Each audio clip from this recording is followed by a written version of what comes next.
আল্লাহর নবী বলেছেন, যখন কোনো পাপী গুনাহগার নিকৃষ্ট লোকের মৃত্যুর সময় চলে আসে, তখন ফেরেশতা তাকে এসে বলে, উখরুজি আইয়াতুহান নাফসুল খাবিসাতু কানাত ফিল জাসাদিল খাবিস।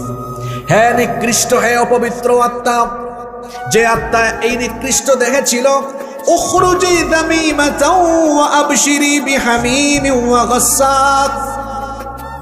তুমি তিরস্কারের সাথে, নিন্দার সাথে জাহান্নামের ফুটন্ত গরম পানি এবং পূজের সুসংবাদ গ্রহণ করো। ওয়া আখারা মিন শাকলিহি আজওয়াজ, অনুরূপ আরো বহু রকমের নিকৃষ্ট জিনিসের সুসংবাদ তুমি গ্রহণ করো। ফামা তাজালু ইউকালু লাহা যালিকা হাত্তা তাখরুজ। তার দেহ থেকে, শরীর থেকে রূহ বের করার আগ পর্যন্ত ফেরেশতা এমন দুঃসংবাদ দিতে থাকবে। আবার মুসনাদে আহমদের ভেতরে হাদিস।